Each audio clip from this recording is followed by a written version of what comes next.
College football fans, what up? It's the one and only Cole Thompson here, and we continue our series breaking down what defines a winning season for every team that actually feels like it can make the college football playoff.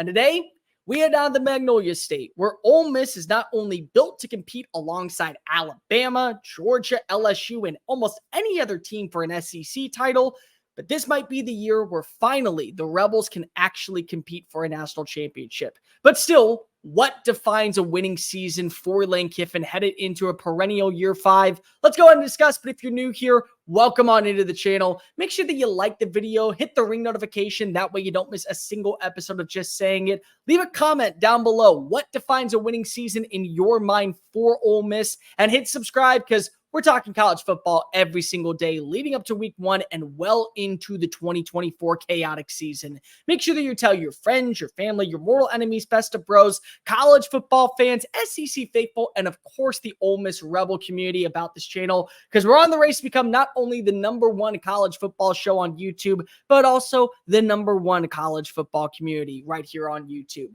Make sure that you also are following me on social media, TikTok, Facebook, Instagram, wherever Elon Musk owns an app. I got you covered at Mr. Cole Thompson. And if you want a question read live on air, slide in the DMs on Twitter at Mr. Cole Thompson or email me at colethompsonwriting@gmail.com. I love interacting with the college football community well past the likes of just the screens.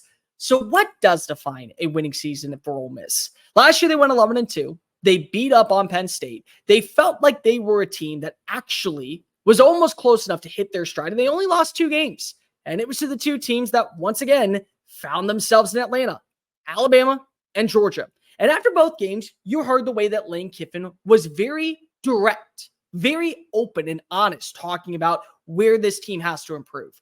Got to get better in the trenches. Got to get better when it comes to the offensive line. Got to protect our quarterback. Got to be able to have a better opening when it comes to the rushing attack. And what's he do?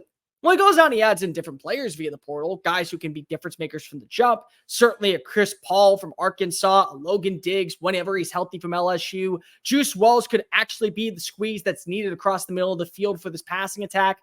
But they get better in the defensive line. They get better in the trenches. They bolster up their front 7 to make sure that there are no question marks anymore. Walter Nolan, the former #1 overall defensive recruit, comes on over from Texas A&M. Princely Manley Yellen comes on over from Florida. They still are in the hunt for several other defensive players that might at this point still be willing to give Oxford a shot. And now a team that had a lot of questions when it came to their defensive line, only allowed 4 rushing yards per play. Maybe that number drops down to 3.2, 2.8, 3.0. And if you get to that level, you make offenses have to go one-dimensional. You take away that rushing attack, that ground and pound style.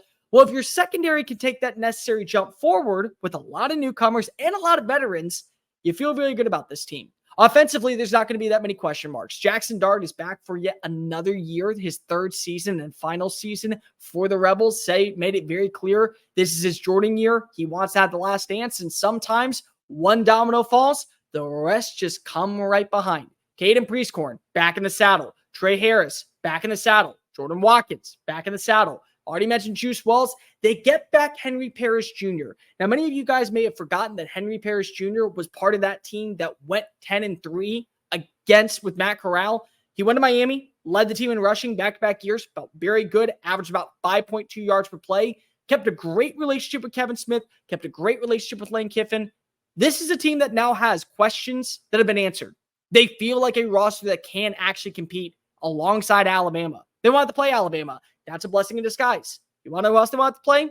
Texas A&M with Mike Elko. That game feels like it's always a toss-up. You want to know who else they want to play? Most contenders. No Texas on the schedule. They also want to have to play against LSU. They want to play against LSU. My apologies. They want to play against other qualifying teams. They're in a really good spot.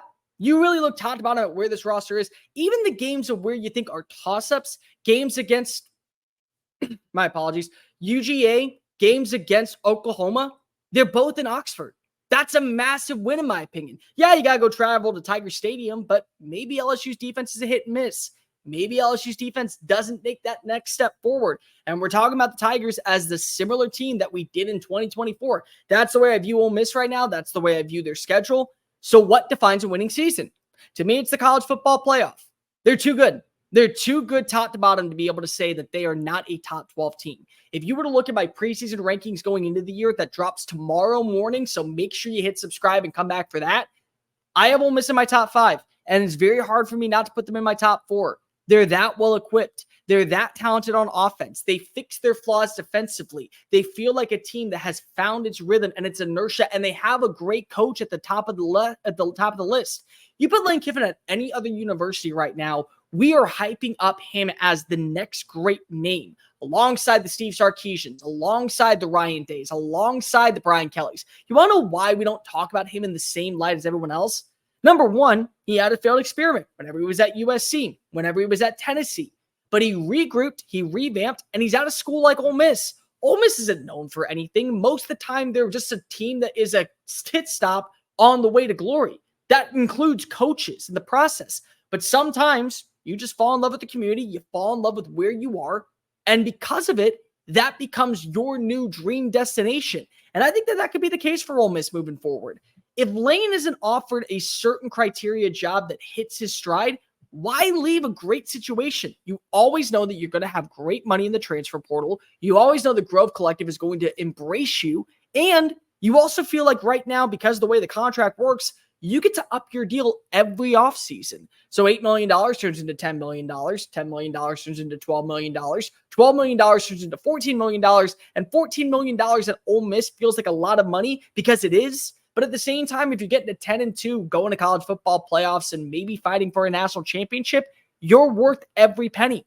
I look at this roster, I look at the schedule. It's very easy to say that Ole Miss should be a team that goes to Atlanta.